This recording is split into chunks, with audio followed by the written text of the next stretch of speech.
Caitlin Clark hasn't played in 2 weeks, and yet she's still the headline. The WNBA's most talked about player has been out with a quad injury, but now she's on the verge of returning, possibly as soon as Tuesday. And whether you love her or hate her, you can't deny it. This changes everything. While Clark sat, viewership nosedived by over 50%, social media turned toxic, and the league's biggest debates flared up again. From locker room friction to how much the media should focus on her. But all that noise? It's about to get even louder, because once she steps back on the court, the spotlight shifts, right back to her. And the question everyone should be asking isn't just, is she ready? It's, is the league ready for what happens next? So let's break down what her return really means, from the numbers to the narratives, and why Caitlin Clark's next game might be the WNBA's most important moment of the season. Today at practice, she told us she's feeling good, she's made a lot of progress, and she's enjoying the unique perspective from the sideline. More than anything, I think just focusing on being a really good teammate. I think that can kind of distract you from not actually playing, is when you just focus on your teammates and, how can I serve them and help them. Caitlin telling us she's been a connector between her coaches and teammates. They've gone 1-2 without her, and they'll be without her again this weekend. This isn't just a health update, it's a signal flare. When Caitlin Clark tells reporters she's feeling good and has made a lot of progress, it isn't filler, it's momentum. Every reporter, teammate, and exec listening knows what that means. Her return is imminent. And in a season that's seen ups, downs, and injuries everywhere, this return might be the biggest one yet. Indiana is 1-2 without her. They've fought hard, but they've also looked incomplete. Clark isn't just a star, she's their system. From playmaking to pacing, she changes everything on the court. But what's more fascinating is her mindset. During her rehab, she hasn't disappeared. She's stayed vocal. She's acted as a connector between the bench and the huddle. That kind of presence matters, especially for a rookie. Her return isn't just about minutes. It's about energy. It's about leadership. And it's about the kind of comeback that can spark a mid-season resurgence. With the Fever heading into key matchups, including one back home at Gainbridge Fieldhouse, the timing couldn't be more perfect. Make no mistake, the Fever need her. The league needs her. And from the way this update sounds, they're about to get her. Focusing on being a really good teammate. I think that can kind of distract you from not actually playing, is when you just focus on your teammates and, how can I serve them and help them. Caitlin telling us she's been a connector between her coaches and teammates. They've gone 1-2 without her, and they'll be without her again this weekend.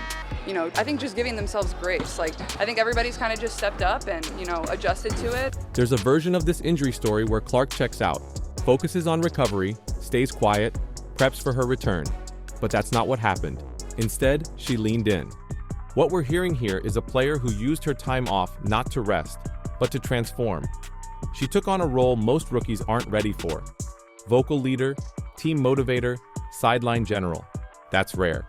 And it says a lot, because while the box scores have gone cold, her basketball brain hasn't. She's been watching every minute, studying tendencies, building trust. She's learning how to impact the game without playing it. That changes a player. It matures them fast. It gives them perspective about their teammates, their coaches, and their responsibilities beyond scoring. So now, when Caitlin Clark returns, she's not just coming back with fresh legs. She's coming back with a sharper mind. That's dangerous for the rest of the league.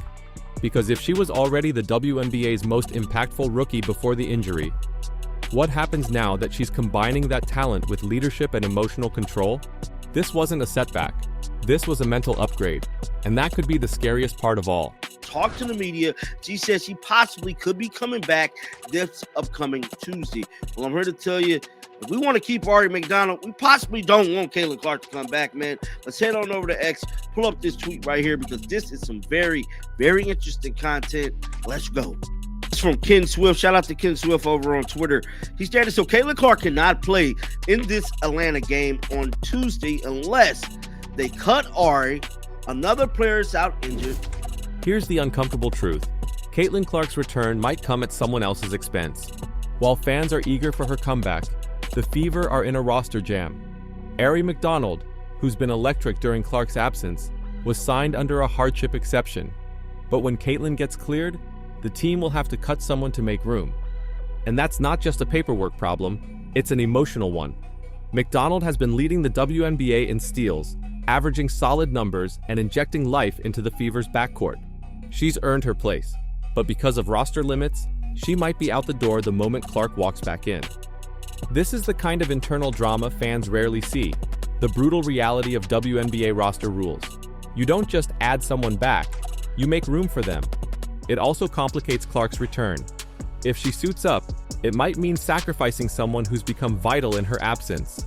That creates tension, on the court, in the locker room, in fan conversations. Tuesday might be a comeback for Caitlin, but it could be a goodbye for Ari. And that's the kind of storyline that leaves fans asking, is the WNBA set up to grow or just to survive? 19 points a game, 9.3 assists, and 6 rebounds. And she's already had a triple-double this season.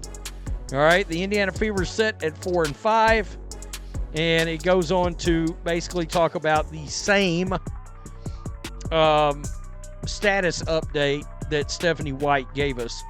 But that is a hell of a ratings drop for Indiana Fever games, you know. Some of that. Even while injured, Caitlin Clark's impact is impossible to ignore. She hasn't played in over 2 weeks, but broadcasters are still quoting her stats.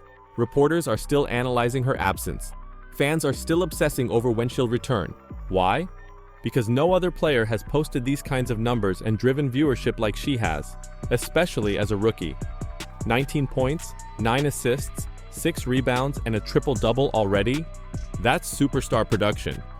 But more importantly, she elevates everyone around her.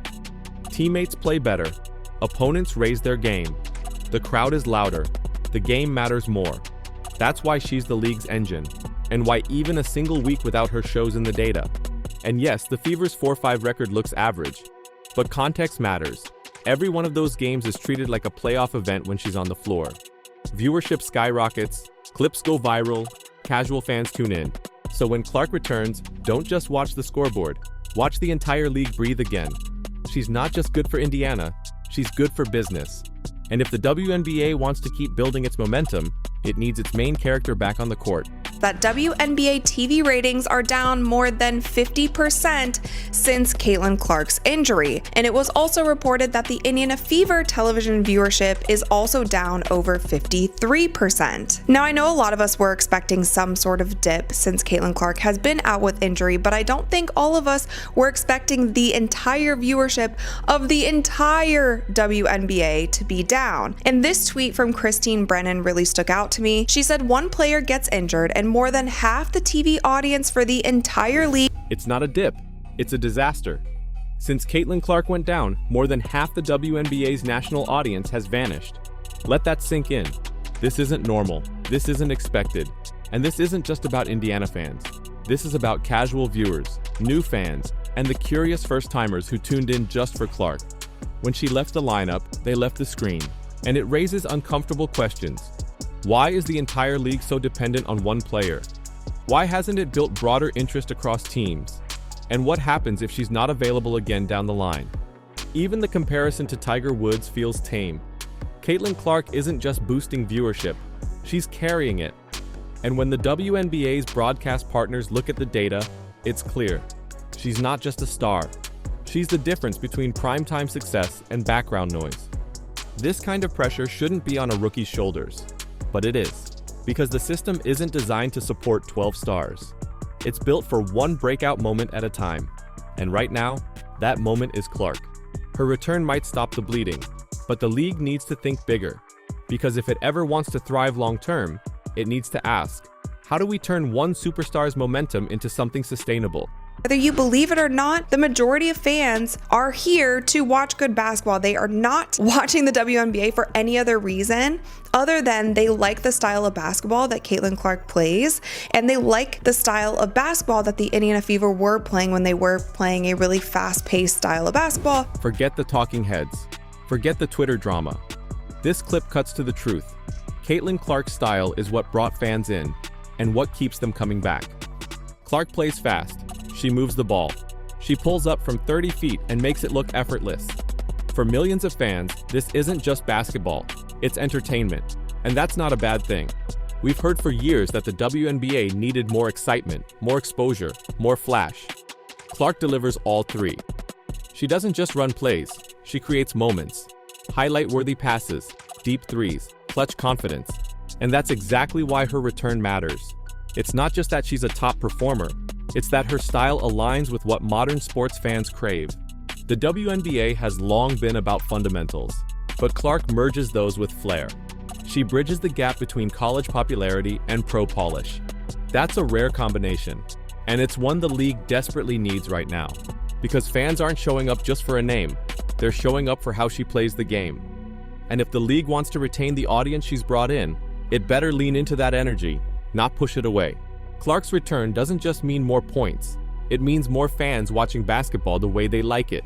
And her fan base. And that's one thing when you start thinking about how many people stopped watching when Caitlin Clark got injured. A lot of people stopped watching because they are boycotting the WNBA. They don't want to give viewership to any other teams or any other players, whether they like other players on the team or not. The WNBA didn't just lose Caitlin Clark's presence, it lost trust. This clip exposes the emotional fracture between the league and its fastest-growing audience. Fans who didn't just tune in for Clark, but who felt pushed away by how she was covered, discussed, and sometimes dismissed. Clark's fan base, one of the largest and most engaged in women's sports history, has been called bandwagon, ignorant, even racist. And much of that backlash hasn't come from rivals, but from within the ecosystem. Media members, players, even front offices. And now, those fans have simply stopped watching. Not because Clark isn't playing, but because they feel unwelcome. This is a marketing nightmare for the WNBA. In the era of player-driven fandom, attacking the fan base of your most visible star is a guaranteed way to kill momentum. Clark's return might bring some of them back, but the league needs to do more than hope she fixes things. It needs to make clear, these fans matter. If it doesn't, Tuesday might bring a spike in ratings, followed by silence if nothing changes. You don't just build stars, you build trust. And right now, Caitlin Clark has delivered on her end. The league? Not so much. Clark is preparing. The Fever are preparing. And so is the league, whether they're ready or not. It's about momentum. It's about power. And it's about whether the WNBA truly understands what it has and what it risks. Let's be clear. Clark didn't break the league while she was out. She exposed it. She exposed how dependent the WNBA has become on her presence. She exposed how unprepared the league is to carry forward that momentum without her. And she exposed the uncomfortable truth that one injury, one absence, was enough to make half the league's audience disappear. That's not Caitlin's fault. That's a failure of infrastructure, a failure of vision, a failure to support the rising tide she brought with her. Because when Clark came in, she didn't just bring skills, she brought millions of new eyes, college fans, newcomers, curious casuals. She made a whole generation care. And instead of welcoming those fans with open arms, parts of the league, and definitely parts of the media, questioned them, mocked them, and often pushed them away. Now, those fans are watching again, but not because the WNBA earned them back, because Caitlin might return. That's the difference one player can make. That's the burden she carries, and that's the story Tuesday might tell. But let's flip this. What happens if she does return and dominates? What happens if the Fever, with Clark back, go on a run?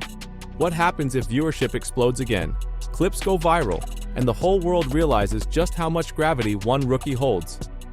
The WNBA will have a choice. Continue treating Clark like just another player in the system, or admit she is the system right now, and build accordingly. So here's the question we'll leave you with. Is Caitlin Clark the future of women's basketball, or is she simply saving a league that still hasn't figured out how to keep up with her? Let us know what you think in the comments. Do you expect her back Tuesday? Should she return yet? And what do you think the league needs to do differently going forward? Sound off. We'll be watching.